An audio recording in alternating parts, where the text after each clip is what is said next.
การได้รับวัคซีนถือเป็นสิ่งที่ดีที่สุดที่ทุกคนทำได้ร่วมกับการสวมหน้ากากเพื่อตัวคุณเองและคนที่คุณรักให้ปลอดภัยจากโควิดเชิญชวนฉีดวัคซีนเพื่อสร้างภูมิคุ้มกันให้ประเทศแล้วเราจะกลับมาเหมือนเดิมแบบ New Normal วัคซีนเพื่อสังคมไทยสู้โควิดจากกระทรวงสาธารณสุข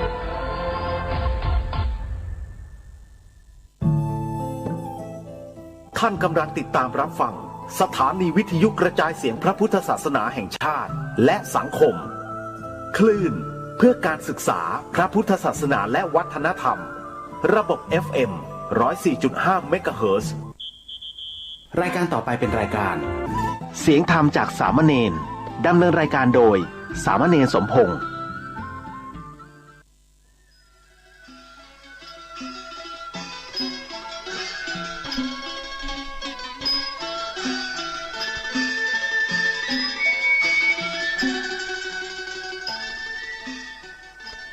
โลกนี้มีธรรมประจำที่เมื่อทำดีจะไม่ดีมีที่ไหน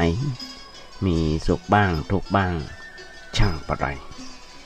เป็นวิสัยของมนุษย์ปุถุชนขอกราบไหว้สาครูบาอาจารย์ทุกท่านขอเจริญพรศรัทธาญาติโยมผู้ใฝ่ในศีลในธรรมทั้งหลายมาแล้วมาแหมแล้วรายการเสียงธรรมจากเนนน้อยสังเรือจากวัดประแดงทั้งนี้โดยการนำก่อนท่านพระโคโคสิทธิปริยัติยพรเจ้าวัดประแดงเจ้าคณะตำบลสุเทพเขต 1เป็นประจำทุกวันพุธจาก 10 โมงจนถึง 11 โมงดำเนินรายการโดยตัวธรรมภาพสามเณรสมพงษ์จากวัดประแดงนั่งจัดรายการอยู่ที่วัดประแดงส่งเสียงมายังสถานีวิทยุ FM 104.5 ของวัดไผ่หินซึ่งทางวัดไผ่หินก็มีทั้งพระครูวิสุวัตรวรกิจโจในสถานีในเจ้าอาวาสวัดไผ่หินทุกวันเราที่ผ่านมาหลายปีดีดักมาภาพได้รับความเมตตาจากครูบาอาจารย์คอยชี้คอยแนะคอยนำคอยสั่งคอยสอนหลายท่านด้วยกันมาภาพนั่งจากรายการอยู่ที่วัดประแดงแรงมาจาก 4 โมงจนถึง 2 ทุ่มมาภาพได้เอาเทปเก่าที่บันทึกไว้ส่งไปให้ครูบาอาจารย์เพิ่นฟังส่งไปเพื่อขอความคิดเห็นขอคำติชมจากครูบาอาจารย์และบัณฑิตนักปราชญ์ผู้รู้ญาติโยมทั้งหลายอาตมายังเป็นเปรียบเสมือนน้ำยังมาเต็มแก้วด้วยต้องการความรู้ความอ่านให้ดีตีห่างก็ติก็ชมก็ว่ากันได้ซึ่งคนเฮาญาติโยมทั้งหลายติเพื่อก่อไม่ได้ติเพื่อทำลายครูบาอาจารย์เปิ้นก็คิดเห็นว่าอาตมานั้นเป็นพี่เป็นน้องเป็นลูกศิษย์ลูกหาญาติโยมก็เหมือนกันอย่าไปนึกว่าอาตมาเป็นคนอื่นคนไกลก็นึกเห็นว่าอาตมานั้นเป็นพี่เป็นน้องเป็นลูกเป็นหลานครูบาอาจารย์เพิ่นสอนเสมอญาติโยมทั้งหลายทุกวันต่อที่ผ่านมาตั้งแต่เริ่มบวชเพิ่นบอกว่าอยู่วัดจะไปอยู่บ่ได้ หมั่นไหว้พระสวดโยโกฮ้องแล้วก็นำทำคำสอนองค์พระสัมมาสัมพุทธเจ้ามาโอมพระจางเปิ้นฟังก็ซึ่งอาตมาได้ทำตามได้ครูบาอาจารย์เปิ้นสอนตลอดมาจนถึงวันนี้ญาติโยมทั้งหลายและต่อไปครับทำทุกวันพุธว่างก็มานั่งโอ้แต่ก่อนจัดอยู่2 สถานี 92.25 ที่วัดประแดงของเราแต่ก่อนมีคนชาวลิตหานพรมซึ่งเป็นขยม เป็นขยมวันได้มาเอาเทปนี้ขึ้นไปใส่และคอยออนไลน์คอยเปิดเพราะอย่างประเดี๋ยวนี้บอกเขาจะมีใครญาติโยมทั้งหลายเพราะว่าเพิ่นไปทำภารกิจได้การได้งานก็เลยมีใครเอามาเอาเทปเอาเปิดเครื่องเสียงก็เลยต้องพักไป พักไปก็เหลือแต่สถานีวิทยุ104.5ของวัดไฟหินเท่านั้นเพราะฉะนั้นญาติโยมนุ่งชนดำทั้งหลายมีอย่างโอ้แจกกันได้ติชมกันได้โดยที่ญาติโยมโทรศัพท์เข้ามาก็ได้ปาดหน้าท่านพระครูเจ้าอาวาสฝากคุณมาก็ได้ยุคนี้สมัยนี้ญาติโยมทั้งหลาย เป็นยุคดิจิตอลเป็นยุคไฮเทคมันจำเป็นต้องลากวิทยุเป็นเครื่องมาฟังมันต้องมาจำเป็นละใจโทรศัพท์ของเราเปิดได้เข้าไปใน YouTube ก็ได้พิมพ์ว่าเนนน้อยสังเหลืองฟังไว้ตลอดเวลาหรือไม่ฟังใน Facebook แต่มาจะเปิดถึงวัน4 โมงถึง 2 ทุ่ม Messenger ไลน์ที่เป็นญาติเป็นเพื่อนกันใน Facebook เป็นในเพื่อนกันในไลน์ใน Messenger ส่งถึงบ้านญาติโยมทั้งหลายเพราะว่าอย่างน้อยๆลูกหลานตันเต้าที่อยู่ต่างประเทศก็ได้ฟังเพราะว่าเพิ่นยังเกิดเตืองหาลุงเนนเพิ่นคนอยู่เพราะฉะนั้นนี่แหละญาติโยมทั้งหลายนี่อย่างน้อยๆก็เป็นงานของพระพุทธศาสนา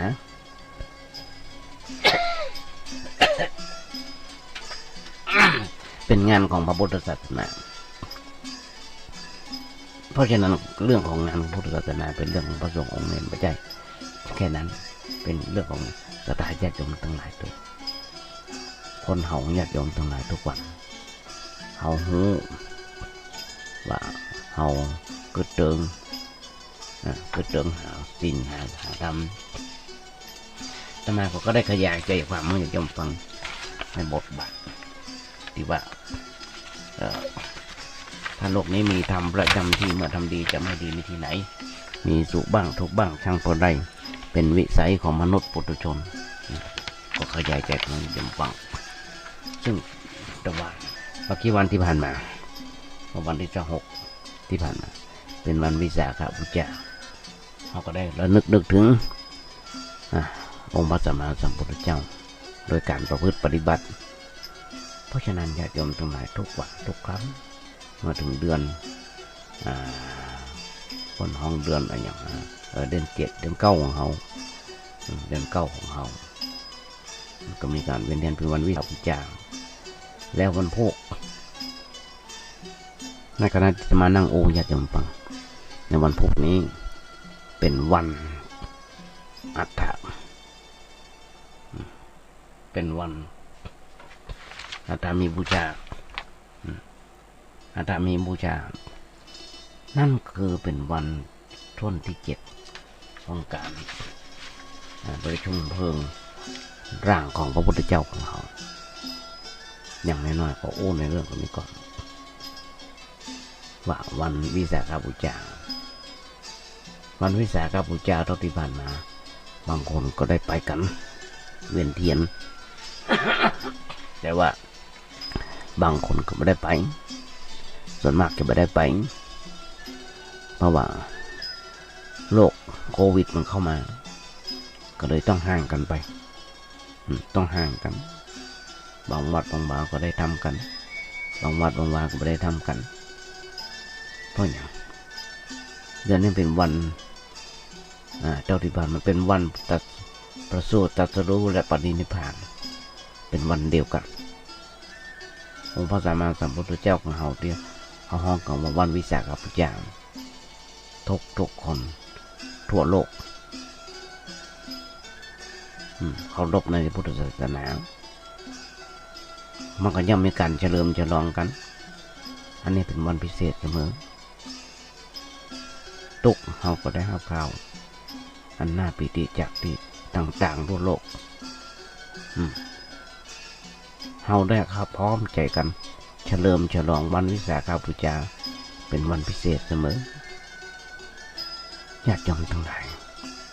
วันวิสาขบูชาเป็นวันแห่งความปรีดาปราโมทย์ของหมู่สัตว์ผู้มีเมตตาแห่งความจริงแล้วและมีความปกติในความจริงนั้นทุกครั้งญาติโยมทั้งหลายย้อนรอยโดยความ พุทธนิคมเชียงใหม่ของเขา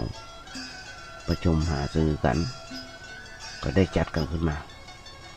เป็นผลปรากฏที่น่าพอใจต่อที่ผ่านมาในอดีตปูนย้อนรอยต่อความแรก2492โดยเฉพาะอย่างยิ่งละอ่อนหนุ่มดำกับไม้หนุ่มสาวบ้านเฮาตื่นตัวแล้วหันหลังมาสนใจในสตาของพ่อของแม่วันนี้ก็เหมือนกันเพราะฉะนั้นญาติโยมโลกในสมัยใหม่นี้เต็มไปด้วยความชั่วร้าย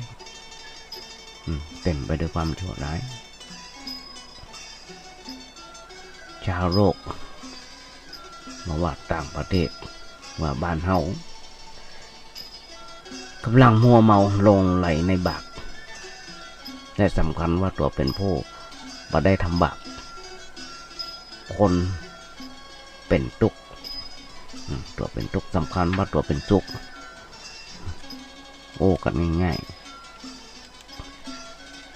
ๆนั่นคือว่าตัวเป็นคนฉลาดเต็มที่บางครั้งบอกว่าตัวเป็นคนโง่แต่ว่าตัวสำคัญว่าตัวนี้เป็นคนฉลาดอันนี้คือความเข้าใจผิดความเข้าใจผิดสำคัญมากนี่คือกึศแห่งอย่างหนึ่งกำลังแพร่หลายในทั่วโลกและเป็นพายุร้ายที่ทำให้บ้านเมืองเฮาคือความจะต้องมีการพิจารณาญาติโยมทั้งหลายขอให้ตื่นตัวจากความหลับไหลมัวเมากันอย่าคิดว่าโรคภัยไข้เจ็บโรคต่างๆที่มันเข้ามาในบ้านในเมืองของเราอยู่วันขอให้ตื่นตัวอย่าลงผิดต่อไปทำเลยแล้วยังหูมาฟังตมาสักน้อยนึง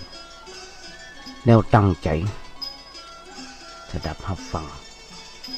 ข่าวดีกันพ่อไอ้ข่าวดีที่จะมาโอ้ญาติโยมฟังที่เป็นคนไทยโดยเฉพาะจะนำให้ญาติโยมทั้งหลายมีความสงบหายจากความมัวเมาเป็นข่าวที่ควรจะรับฟังพอญาติโยมทั้งหลายต้องการพ้นทุกข์ญาติโยมทั้งหลายในสมัยก่อน ขอย้อนรอยต่อยความสักหน่อย 2,500 กว่าปีมาแล้วเมื่อเจ้าชายแห่งราชกุล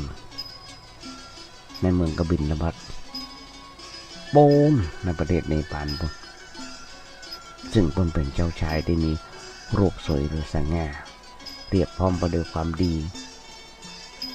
ที่เจ้าชายทั้งหลายจะพึงมีได้ เป็นที่ฮักของพ่อของแม่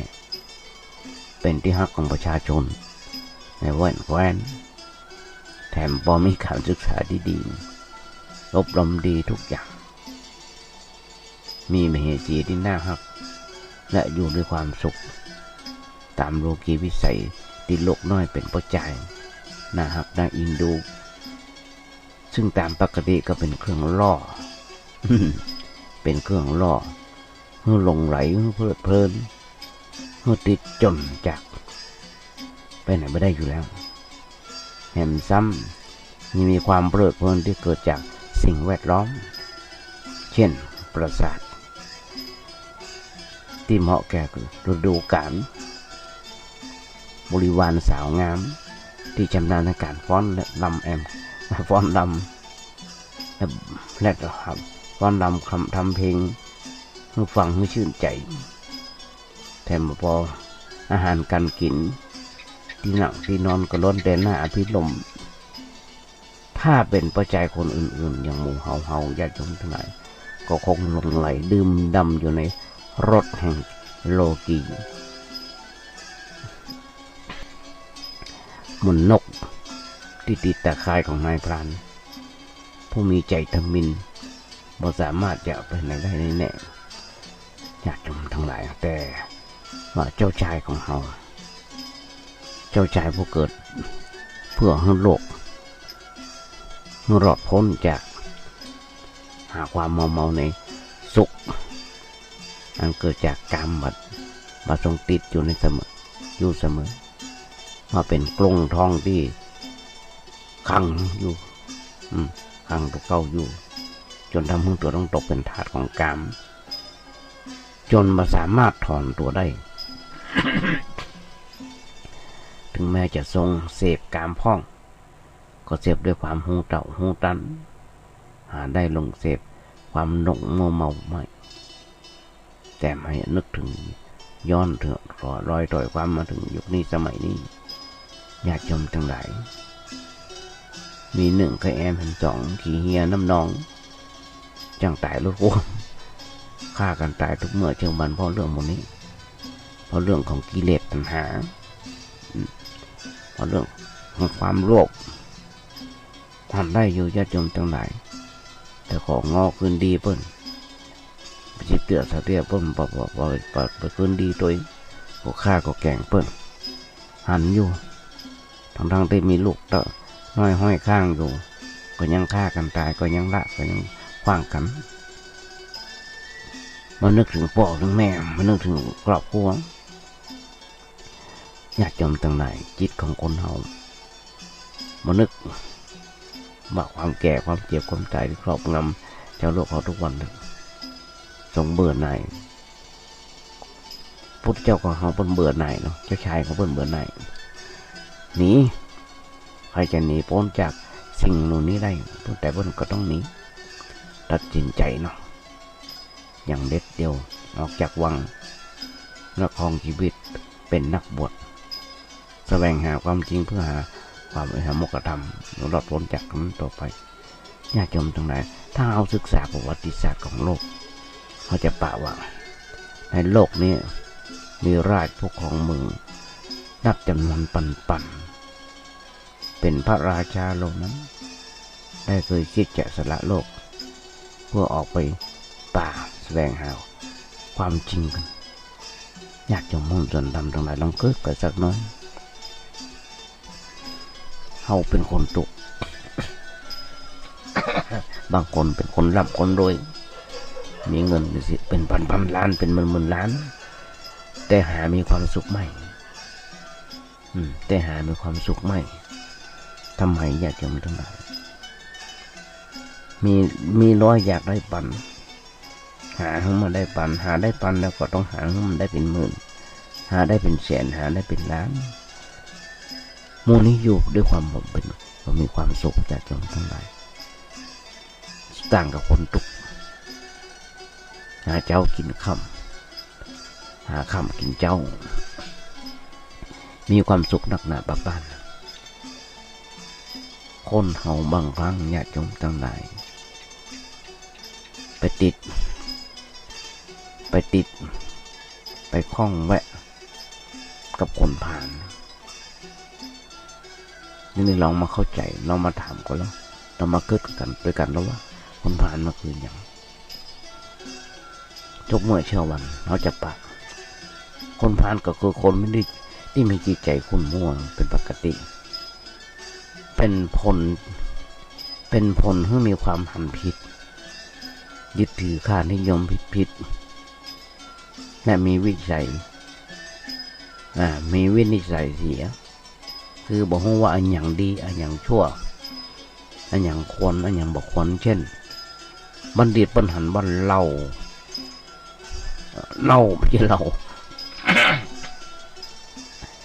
เล่าเป็นของบดีสิ่งเสพติดยาเสพติดขาดเป็นของบดีญาติโยมลองกึกกระเตืองทำให้เราขาดสติทำความเสื่อมมาหึ่งหลายอันหลายอย่างแต่คนผ่านเป็นกับหันบันเล่าเป็นของประเสริฐเป็นเครื่องกระชับมิตรหรือว่าบัณฑิตเป็นหันว่าการเล่นไพ่เป็นอบายมุขเป็นปากทางแห่ง หรือว่าเป็นสัญลักษณ์แห่งความชิบหายแต่คนพานเมื่อกับหันว่าการเล่นไพ่เป็นสิ่งดีทำให้เพลิดเพลินบันเทิงสมองเป็นการฝึกสมอง2 วิชาคำนวณอย่างเงี้ยเป็นต้น ญาติโยมลองคิดกันมีเรื่องมีราวฆ่ารันพันแตงตีกันถึงพรุ่งเมื่อเช้าวัน90% มาจากเหล้ามาจากสิ่งเสพติดเพราะทุกหัวละแหงญาติโยมจะหันได้เอาเหล้านั่งกินเหล้ากันดีๆก็พิโรกันฆ่าหัวกันแม้กระทั่งพ่อกับลูกแม้กระทั่งพี่กับน้องกินนั่งกินเหล้าด้วยกันก็มีการแบบเนี้ยเพราะฉะนั้นเป็นหนทางแห่งความชิบหายเพราะถ้ามันเป็นเรื่องของคนผ่านแต่มาถึงบอกถ้าโลกนี้มีธรรมประจำที่เมื่อทำดีจะไม่ดีมีที่ไหนมีสุขบ้างทุกบ้างช่างปะไรเป็นวิสัยของมนุษย์ปุถุชนเนี่ยหันก่อนอย่าจมทั้งหลายเพราะฉะนั้นเนื่องจากว่าคนผ่านมีใจขุ่นมัวอยู่เสมอทำให้บ่สามารถควบคุมใจให้คิดไปในทางที่ถูกต้องได้คนผ่านเลยมีลักษณะวิปริตไม่ใช่วิปริตวิปริตผิดจากคนหลายอันหลายอย่างเต่าที่ผ่านมาระยะเดิมน้องขึ้นกันเนาะเขาก็จะหันได้ว่า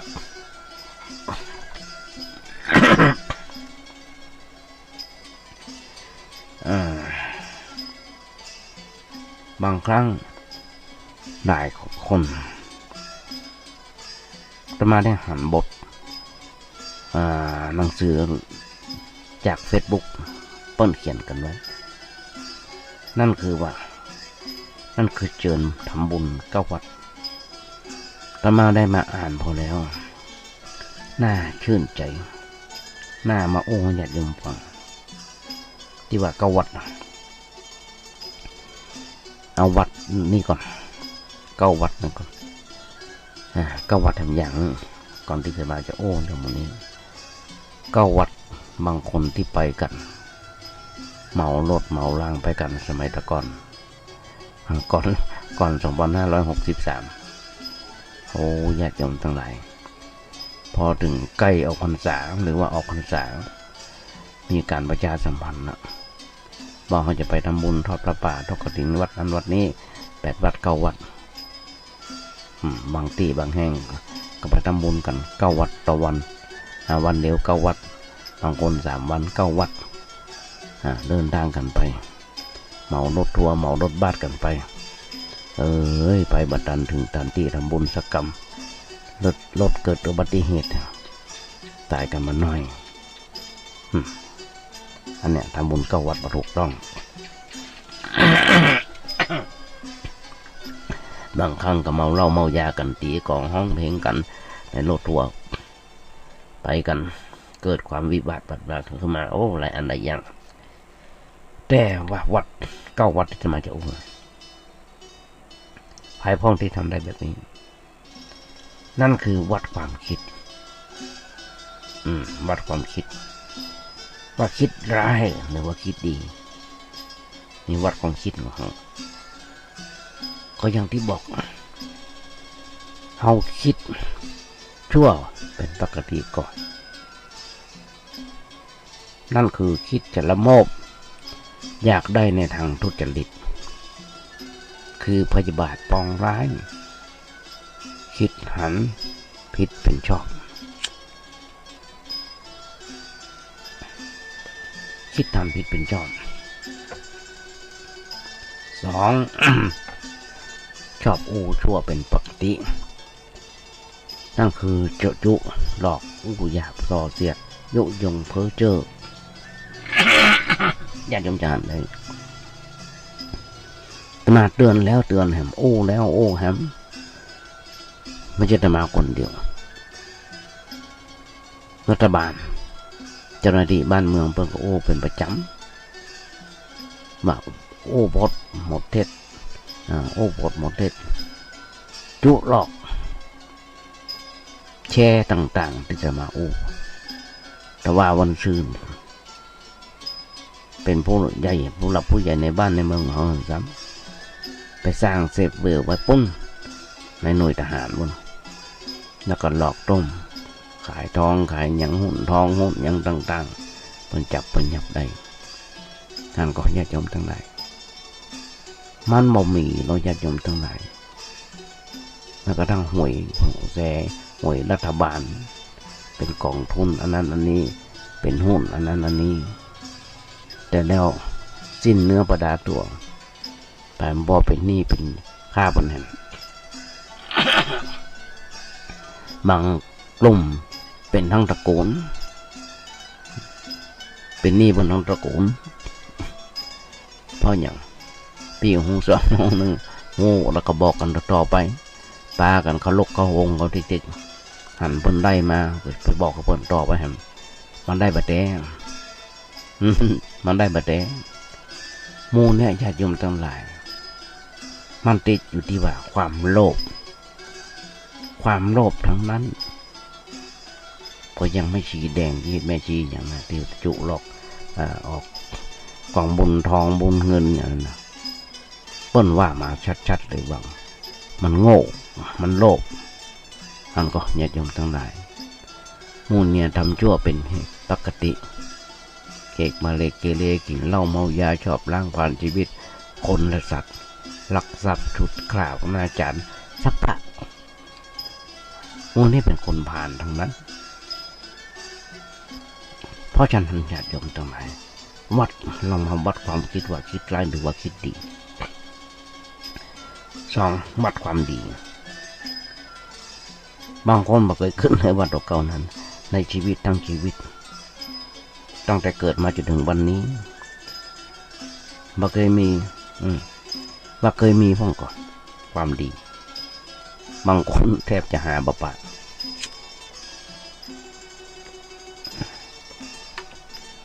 บ่เคยวัดความดี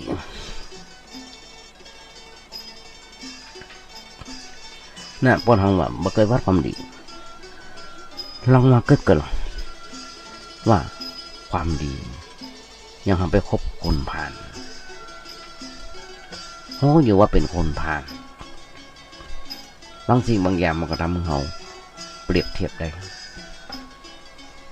มีความหันผิดเป็นชอบก่อตุกกับตุกเก่านี่ลักษณะคนผ่านชื่อเสียงเสียชื่อเสียเสียงถูกติฉินนินทาแต่มาป้อมมีคนนับหน้าถือตามีคนเกลียดชังเขาจะหันได้ญาติโยมทั้งหลายยังนักการเมืองมาเดียวมากล้าเตียวไปคนเดียวมากล้าเตียวไปคนเดียวไปไหนก็ต้องมีลูกน้องมดสิริมงคลมดสง่าราศีนี่คือลักษณะของคนผ่านความชั่วเพศภัยทั้งหลายจะไหลเข้ามาหาตัวญาติโยมทั้งหลายลองคิดกันดูแถมปอทำลายประโยชน์ของตัวเก่าย่อมปอเดือทำของทั้งโลกนี่ด้วยโลกหน้าบ่เติมซ้ำไปแม้กระทั่งจำเป็นต้องออกกฎมาออกบ้านต้องปิดผ้าเอาผ้าแม่มาปิดปากด้วยเพราะอย่างเพราะจะเอาเชื้อแพร่ร้ายเชื้อร้ายไปแพร่คนก็เดือดร้อนทนไม่บางทีเปิ้นเตือนดีๆบอกดีๆกับมาถึงกับด่าเปิ้นแหมตำรวจเปิ้นจับเปิ้นยับเปิ้นไปเปิ้นออกกฎแล้วออกกฎหมายมาแล้วออกพระราชกฤษฎีกามาแล้วก็ยังมาเยอะเนี่ยเพราะฉะนั้นโรคโควิด-19 ก็เลยติดกันยังไม่รู้จักอะไรสักเรื่องครั้งแรกครั้งที่2ครั้งที่3จะมีครั้งที่4ครับแพร่หลายก็ไปติดเป็นหมู่วัคซีนก็ยังมาเข้ามาเรื่องเข้ามาบางตัวก็แปลงเข้ามาบางตัวก็ยังแปลงเรื่องก็ยังแปลงอยู่ไปบอนั่นเรื่องของคนผ่าน แม้กระทั่งทำลายวงตระกูลของตัวเก่าในที่สุดแล้วเมื่อหลานตายจากนี่ไปมีที่อยู่ที่เดียวคืออบายภูมิเป็นที่ไปวิธีสังเกตของคนผ่านมักจะกระทำในจริงต่อเนี่ยญาติโยมลองคิดกันตัวอย่างที่อาตมาว่าบอกคนไหนครั้งหนึ่งคนผ่านชอบชักนำไปในทางที่ผิดชักชวนเชิญชวนชี้ชวนหรือว่าเสนอเนี่ย อันนี้ยังเข้าใจที่บอกเข้าใจนั่นคือรีวิวรีวิวของรีวิวอย่างต่างๆบอกปากต่อปากมาไปเล่นแชร์หุ้นนั้นหุ้นนี้ได้อย่างอันอย่างอี้โลกันเข้าไปจนในที่สุดถูกปนต้มยุคมานึกถึงสมัยละอ่อน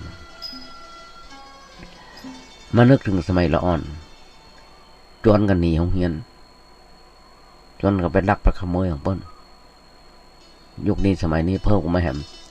จวนกันเสพยาบ้าแต่ก่อนมีแค่ยังมากก็แค่กัญชายาเสพติดชักนำไปเป็นอันธพาลชักนำให้ทำให้ด้วยความหวังดีก็ได้แต่ว่ามันผิดเช่นได้เงินมาก็ชักชวนเพื่อนเลี้ยงเหล้าเอี่ยวเมื่อคืนอย่างนี้มันเป็นบนห้องจัดว่าเป็นคนพาลบางคนญาติโยมทั้งหลายหาเงินมาทั้งเดือนกินเหี่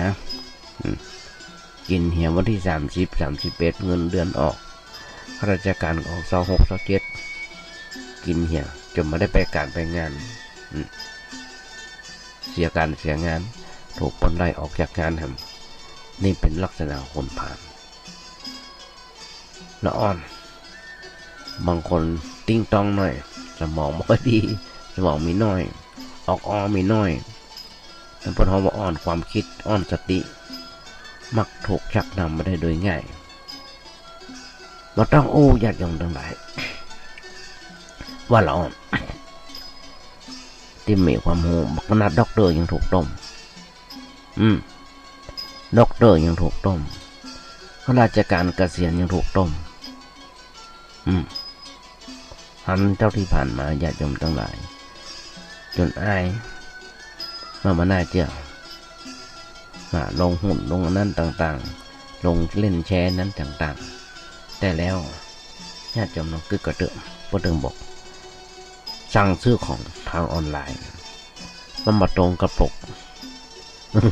ที่ว่ามันมาตรงกับปกบางคนสั่งป้นห้องอย่างกอเนี่ยบะหินฝนมีด ป้นห้องบะหินฝนมีดหลังห้องบะหินฝนมีดเนี่ยป้นห้องเครื่องรับมีด พอส่งมาได้แต้มกิจกรรมเป็นของออนเล่นไปเนี่ยนะนี่อย่างมันคือก็หรอบางคนสั่งนาฬิกาหาว่ามันถูกมันดีพอมาเปิดกล่องพอมากิจกรรมเป็นฮอนมาเป็นกาแฟมันมาตรงกับปกตะกรรมป้นฟ้องร้องกันนักหนาปาปานมาพอข่าวแต่มาถึงหลายครั้งข่าวหายลงฟรีข่าวดีลงเสียสตางค์ยุคนี้สมัยนี้เป็นยุคอินเทอร์เน็ตยุคไอทีมือโทรศัพท์มือถือเขาก็ถ่ายรูปได้แล้วก็ประจานได้เลยต่างๆผลเสียผลดีมันมีทั้งดีและเสียได้ญาติโยมทั้งหลายต้องเกิดนี่แหละที่จะมาถึงว่าเคยวัดความดีก่อนว่าเคยมีก่อนว่าเคยมีก่อนทำอย่างหนึ่งวัดที่3วัดความดันวัดสูงหรือวัดต่ำนี่จะมองเกิดแต่มาภาพมีเครื่องวัดความดันอยู่ติดตัวที่กุฏิต้องวัดความดันความดันสูงแทบจะทุกอาทิตย์มันมีการเจ็บหัว มีการเจ็บเขี้ยวเพราะความดันขึ้นข้อที่สี่วัดความจำวัดที่สี่นะวัดความจำว่ามันยังคงจำได้ดีกว่า ญาติโยมทั้งหลายโบราณปนว่า40ดื่มหน้า50ดื่มหลังบ่ต้อง40 50หรอกละอ่อน17 18บ่ได้ก็ยังดื่มหรอกความจริงเพิ่นมีความจำที่ดีมาขอยกตัวอย่างญาติโยมฟังสักหน่อยหลานบ่าวจะมามี2คนหลานบ่าวคนหลานสาวคนที่อยู่ถึงวันด้วยกันถึงวันอยู่ใกล้กันเนี่ย2คนพี่น้องต่างท้องแม่สกุลแม่2ถึงแม่12แม่15ได้แล้วแล้วก็สอนไหว้พระสวดโยโกห้อง วังบันนอนนั่งฟังนอนฟังเพิ่นถึงไหนละปู ก็ไปดีกันหัวลืมหน้าลืมหลังมานึกถึงตัวเก่าญาติโยมทั้งหลายตอนมาบวชยังไม่ไหมก็มาท่องสวดมนต์ท่องไปได้ละ2 บท 3 บทปิกมาย้อนลอยมาเปิดว่าท่องอันเก่าครับลืมแบบละแต่มาตอนเฮียนเป็นขโยมอยู่เฮียนตั้งแต่กะขะไปว่าอาจารย์เพิ่นสอนเขียนใหม่เขียนตั้งแต่แรกจนจบจนถึงเก้าเอาง่ายๆว่าตั้งแต่เลข1ถึงเลข10ถึงเลข100แล้วก็เขียนใหม่เขียนอย่างนั้นเอาท่องอย่างนั้นจะจำได้ทุกวันนี้ก็เหมือนกันการไหว้พระสวดโยโกห้องก็ต้องสวดทุกวันทุกเช้าทุกเย็นตามที่ครูบาอาจารย์เพิ่นสอนตามที่ครูบาอาจารย์เพิ่นได้ปาเขาไปสวดมนต์ประจำบ้านบ้องตำอย่างต่างๆเขาต้องไปสวดกับเพิ่นได้แต่ก่อนญาติโยมทั้งหลายบทใหม่ๆเอาเน็ตเขียนเป็นบทเป็นท่อนเน็ตเอาเน็บติดมงไว้ถึงซ้ายถึงขวาถึงหน้าถึงหลังถึงบนไปบิณฑบาตก็ใส่บนฝาบาทเอาเปิดบาทก็มีในบาทก็มีเดียวไปบิณฑบาตก็ท่องไปด้วยขนาดนี้ยังลืมเลยญาติโยมผู้ชมทำตรงไหนในแม้แต่หน้าตาลูกหลานตันเต้ามาปะกัน5 ปี 10 ปีจำเพิ่มมาได้นะจำชื่อลูกหลานมาได้ก็มีเนี่ยเป็นห้องความจำของคนเขายังดีแต่ก็ชอบไปจำเอาสิ่งที่บดีแต่ไปจำเอาสิ่งนี้ลืมในสิ่งที่ดีไปหมดมีบ่น้อย40ดื่มหน้า50ดื่มหลังทำอย่างเมื่อวัดความจำวัดหนึ่งคือวัดหัวใจว่ามันเต้นรวยก็เต้นช้าลองวัดพอลองว่ามันเต้นรวยก็ว่ามันเต้นช้ายังฟังเนนน้อยตัวนี้ฟังมาเดี๋ยวนะมันใจขึ้นก่อนที่ว่าใจขึ้นอาตมานะโอ้ผิดก็ว่าโอ้ถูกนะโอ้ผิดก็โอ้ถูกโอ้เอาอย่างอี้ญาติโยมทั้งหลายที่จะมาโอ้ญาติโยมอันใดพ้องที่มันถูกกับจิตจริยาของเขาก็นำไปกึดไปพออันใดที่มาถูกกับใจเขาวางไว้ว่างเนี่ย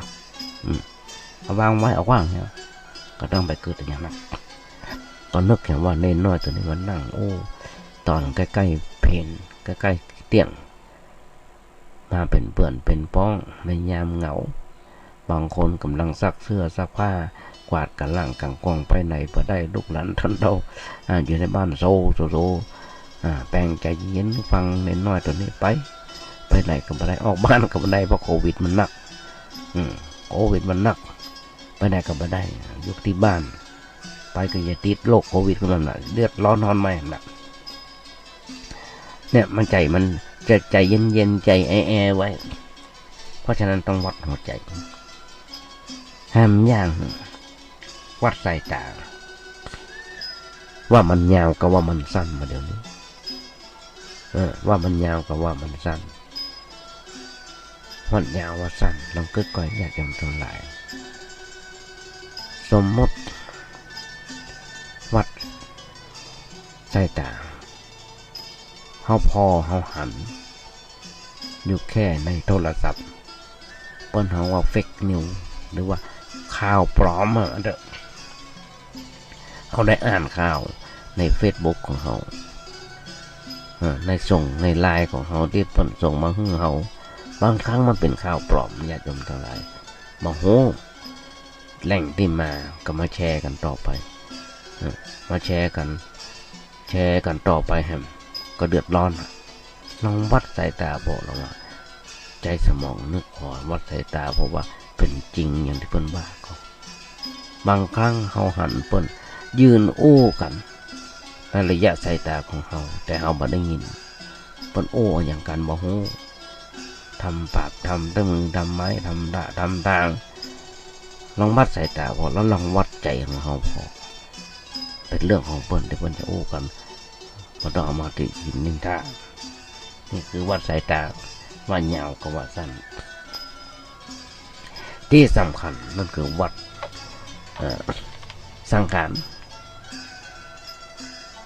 วัดสังขารว่ามันตึงกับว่ามันยาน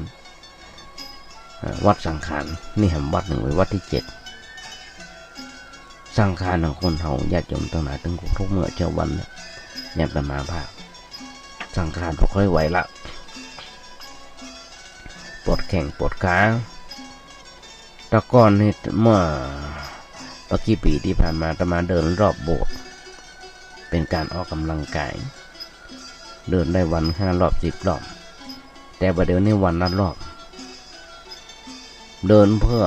บำบัดจะเดินเพื่อออกกำลังกายเส้นมันตึงญาติโยมทั้งหลายตึงกินยาตึงฉีดยาตึงนวดตึงอย่างต่างๆก็บาดีขึ้นนะพอทนได้แค่นั้นเนี่ยเรามาวัดพอสังขารของเราว่ามันตึงกับว่ามันยานโหตึงอยู่ก่อน แต่ก่อนได้ยินดีสายตายาวสายตาสั้น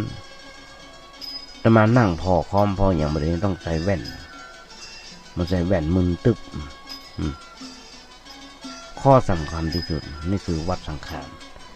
ข้อหนึ่งคือวัดสันดาน วัดสันดานว่ามันดีหรือว่ามันชั่วอาตมาแน่ใจได้เลยว่าถ้าอาตมานั่งอยู่ที่นี่เอาสิ่งที่ดีมาอู้มาจากให้ญาติโยมฟังญาติโยมกำลังฟังก็เนาะอย่างที่อาตมาอู้นะถ้าเขานำไปประพฤติปฏิบัติตามที่อาตมาอู้ฟังญาติโยมทั้งหลายก็เอามาจากครูบาอาจารย์ที่เพิ่นอู้ไว้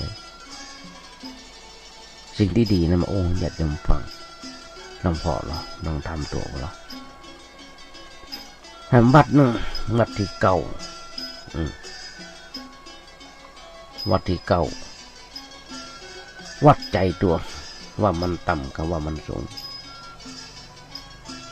ญาติโยมทั้งหลายถึงมดเนี่ยนะคนเฮาใจต่ำใจสูงบางครั้งเขาจะหันได้ผู้หลักผู้ใหญ่ในบ้านในเมืองของเขาจะหันได้เปรียบเทียบได้กับคนรอบข้างถึงหมดเนี่ย8-9 วัดที่โอ้ญาติโยมนะหากว่าคนใดเข้าได้ครบถึง9 วัดคนนั้นจะต้องเจริญแน่นอนใน9 วัดเลยนะใครเข้าวัด9 วัดเลยนะ1วัดความคิดวัดความดีวัดความดันวัดความจำวัดหัวใจวัดสายตาวัดสังขารวัดสันดานวัดใจตัว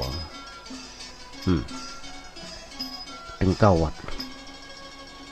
ได้จะมาแจกมาโอ้จวนจ่าเนี่ยยังฟังครับนักหนาป้าป้านเพิ่นถึงบอก เขาลองเกิดวัดกว่าเรื่องของเงินทองกับเหมือนกันญาติโยมทั้งหลายส่งถึงโรงพยาบาลแค่นั้นเองจะมีเงินมากน้อยขนาดไหนก็จะส่งได้แค่โรงพยาบาลเขามีลูกมีหลานก็ส่งเขาแค่เมนเผาศพเผากันเลย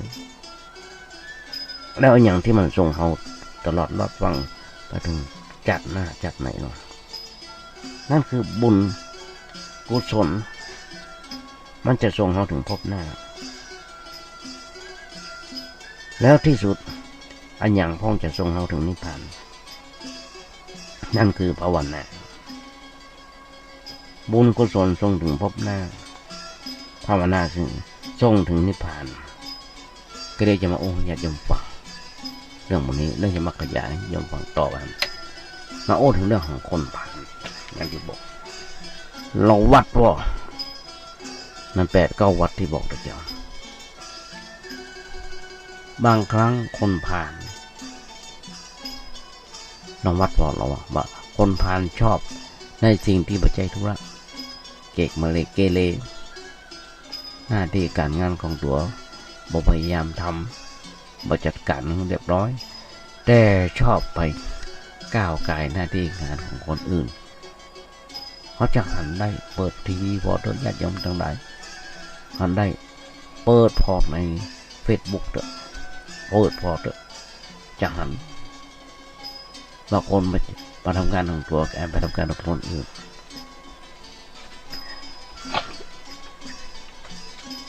จะหันได้มีหรอกคอยนั่งจับผิดพวกร่วมงาน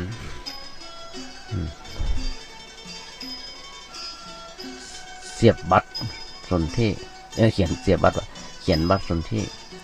กลั่นแกล้งรังแกทำความรบกวน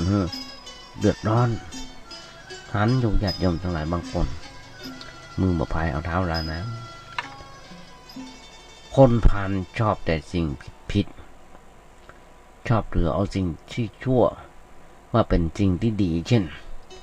อย่างที่บอกชอบเล่นไม้ชอบบุหรี่ชอบหนีห้องเงินชอบเถียงพ่อเถียงแม่หันคนทำถูกเป็นคนโง่หันแล้วว่าหันตัวป้นสอนกับโกรธขอโคตรเตือนเปิ้นเตือนตื่นเจ้าก็โคตรแค่พอหน้าบ่ได้ก็ยังโคตรไม่ได้โคตรธรรมดาญาติโยมมาเดียวบ่โคตรธรรมดาพอหน้าบ่ได้ก็ฆ่าลันฟันแตงกันหันอยู่ทุกวันญาติโยมทั้งหลายผลที่สุดตัวเก่าต้องเดือดร้อนไปฆ่าไปทำร้ายเพิ่งก็ต้องติดคุกติดตารางหันอยู่บ่น้อยมีงานทุกวันญาติโยมทั้งหลายคนผ่านย่อมคนผ่านบ่ยอมคนผ่านบ่ยอมฮับโหระเบียบวินัยเช่นหันอยู่ญาติโยมทั้งหลายทางม้าลายที่ทิ้งขยะตำข้างโบกุดที่วัดประแดงนี่ก็มีบ่เดียวมีลุงยุทธที่เปิ้นคอยดูแลดอกดูแลต้นไม้อย่างต่างๆที่โบสถ์นี่เปิ้นเริ่มเอาหินมาก่อเอาปูนมาฉาบเอาปูนมาต่อก่อเป็นหินบดินที่เปิ้นเอาขว้างทุกขว้างลุงยุทธบอกเอาใส่รถบนมาก่อเป็นกำแพงสูงสัก50 เซนก็ยังมีคนเอาขว้างอยู่แต่งเพื่อเอาไปกั้นน้ำกั้นอย่างใบไม้อย่างมันจะเลยลงไปในถนนโบสถ์วัดประแดงมันอยู่ใกล้ถนนญาติโยมทั้งหลายอยู่ติดถนนจะเอาไว้เพื่อกั้นเพื่อเอาไว้ปลูกดอกปลูกอย่างต่างๆทำไปก่อนได้แค่ไหนก็แค่นั้นญาติโยมทั้งหลายเขาจะหันได้ทุกเมื่อเช้าวันคนบดีเปิ้นก็เอาขยะมาขว้างเอาขวดยืนอู้กันกินกันเก่าขว้างไว้ทำวันนั้นเอาขยะไปขว้างถุงพลาสติกก้านอย่างก้านต่างๆขว้างเป็นที่หน้าเกลียดหน้าชังเนี่ยอยากจำตัวไหนนี่เพราะว่าคนผ่านประพฤติกรรมที่ห้องกันว่าครบ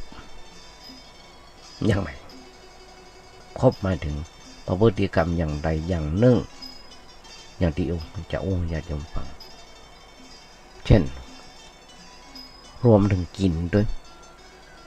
ร่วมกินร่วมนอนร่วมทำการร่วมหุ้นร่วมลงทุนเช่นฮับเป็นเพื่อน อย่าง Facebook นะครับเป็นเพื่อนไลน์ Messenger ครับเป็นเพื่อนบางคนถ้าเป็นภรรยาหรือว่าสามีฮับไว้ทำงานฮับฟังสิ่งที่คนผ่านโอ้หรือว่าเขียนเช่นฮื้อความไว้วางใจฮื้อคำชมเชยฮื้อยศฮื้อตำแหน่งแม้กระทั่งพระสงฆ์องค์เจ้าก็มีญาติโยมแต่หลายฮื้อยศฮื้อตำแหน่งฮื้อหยิบยืมสิ่งของฮื้อการสนับสนุน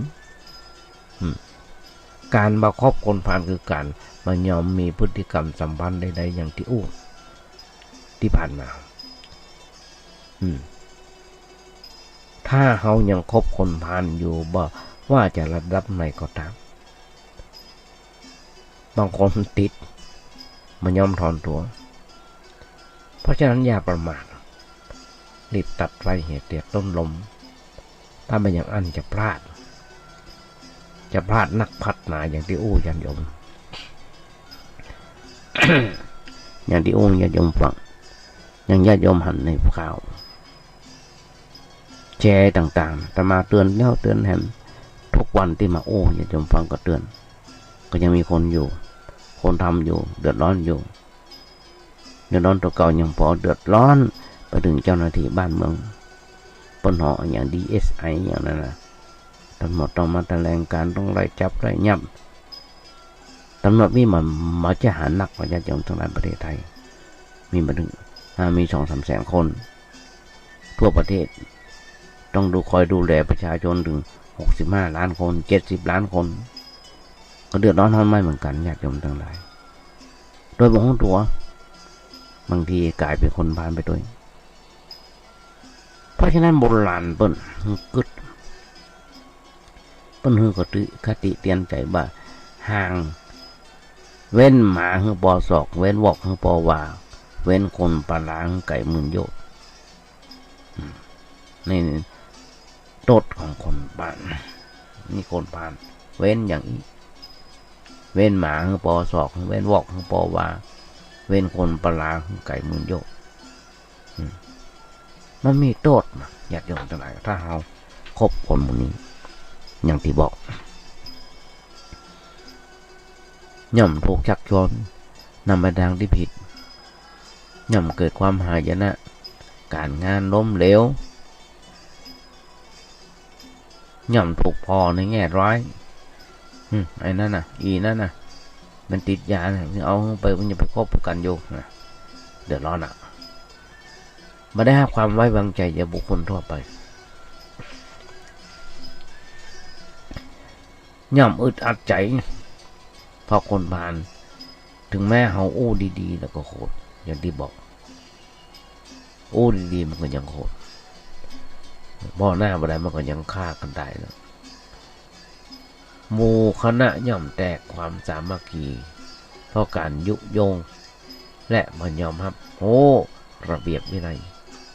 หันได้ญาติโยมทั้งหลายภัยอันตรายย่อมไหลเข้ามาหาตัวญาติโยมเราเกิดเราไปคบเปิดแค่อยู่ในกลุ่มก็เป็นการสมรู้ร่วมคิดกฎหมายมันออกมาหรอญาติโยมทั้งหลายเราเกิดก็หรอกเฮาเปิ้นนั่งเล่นพายกัน 3-4 คนแต่เฮาไปนั่งพอเปิ้นมาโดยที่บ่ได้เล่นตำรวจบัญญัติมันก็โดนหมดบ่ต้องคิด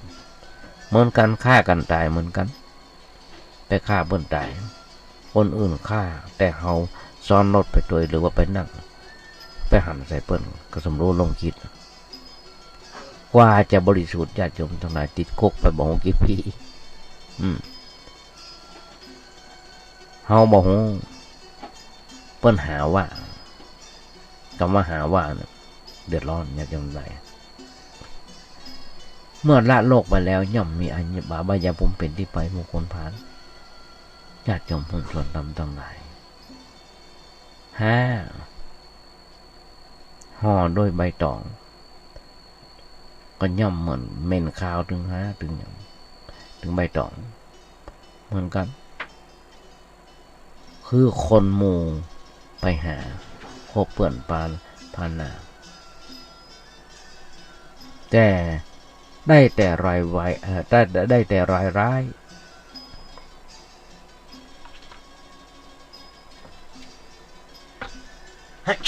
โอ้ยทำละเป็นบ้าทำละ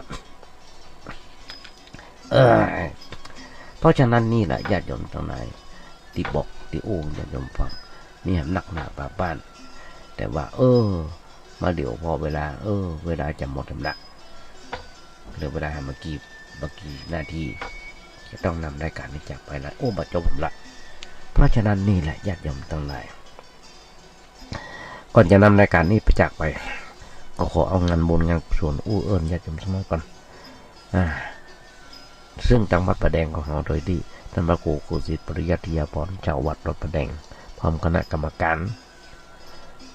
พร้อมคณะกรรมการและคณะวิศวกรรมมหาวิทยาลัยเชียงใหม่ได้มีลงมติกันว่าจะมีการไปกันแปลงลงมติกันพ้องละว่าจะมีการไปกันแปลงเจนาสนะตอนที่ผ่านมาและตอนนี้ยังเหลือบันไดหน้ายังเหลือบันไดหน้าที่ต้องไปต้องแปลงกันก็ยังเมื่อได้ทำเดือต้องรอคณะวิศวกรรมเปิดลงออกแบบออกแผนก่อนแต่ว่าต้องแปลงแน่นอนอยู่แล้วเพราะว่ามีญาติโยมหลายท่านได้ร่วมทำบุญสุนทานบริจาคกับท่านพระครูเจ้าวัดต้องแปลงแน่นอนแต่ว่าวันใดนั้นจะมาประกาศให้ญาติโยมฟังใครจะร่วมทำบุญสุนทานด้วยกันก่อนน้อมเดินเชิญญาติโยมทั้งหลายด้วยเบอร์โทรศัพท์ท่านพระครูเจ้าวัดนี่ไปหาเพื่อนได้เบอร์มีอยู่ว่า081881569008181560ญาติโยมทั้งหลายจะมาภาพและบอกคุณญาติโยมฟังว่ามันเป็นเรื่องของอนิจจาเงินทองส่งถึงโรงพยาบาลโรคหลานเฮาส่งถึงเชิงตะกอนบุญกุศลตัวหนึ่งที่ส่งถึงพบหน้าแล้วสิ่งที่ดีที่สุดนั่นคือภาวนาส่งถึงนิพพานญาติโยมทั้งหลายขอนำรายการนี้จากไปก่อนท้ายรายการวันนี้หวังว่าญาติโยมวันนี้คงได้อันอย่างมันนักก็น้อยแต่มาขยายใจความเมื่อญาติโยมฟังมานี่หลายปีดังนั้นคือกรรมบทก่อนบทว่าถ้าโลกนี้มีธรรมประจำที่เมื่อทำดีจะไม่ดีมีที่ไหนมีสุขบ้างทุกบ้างช่างอะไรเป็นวิสัยของมนุษย์ปุถุชนก็ขยายใจความเพื่อจะฟังได้แบบเนี้ยฟังใจเป็นอย่างยิ่งว่าวันนี้ญาติโยมคนไหนอย่างมันน่าก็น้อยก่อนนำรายการนี้จากไปญาติโยมทั้งหลายขออำนวยพรกราบขอบพระคุณในน้ำจิตน้ำใจของครูบาอาจารย์โดยเฉพาะท่านพระครูสมุวิศวัตรวรกิจโจในสถานี104.5ของวัดเวรเป็นสถานีนี้เพื่อพุทธศาสนาผมมีโฆษณาฟังได้ตลอด24ชั่วโมงทั่วโลกญาติโยมทั้งหลายต้องขอกราบขอบพระคุณนโมทนาสาธุโดยที่เมตตากับเล็กน้อยตนนี้พร้อมกับสตาญาติโยมทั้งหลายต้องขออนุโมทนาโดยบุญน้อยกุศลน้อยก็ขอฝากบอกปกญาติโยมทั้งหลายโดยท้ายรายการวันนี้ญาติโยมทั้งหลายวันนี้ญาติโยมอาจจะเป็นวันเกิดครบรอบวันเกิดของใครคนใดคนหนึ่งก็ขอให้ญาติโยมมีความสุขมีความเจริญคิดสิ่งหนึ่งสิ่งใดสมความมุ่งมั่นปรารถนาขอให้ญาติโยมอย่าเจ็บอย่าไข้กันเลยขอเจริญพร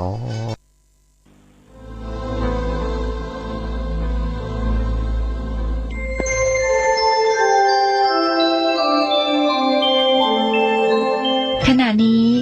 ท่านกำลังฟังสถานีวิทยุกระจายเสียง FM 104.5 เมกะเฮิรตซ์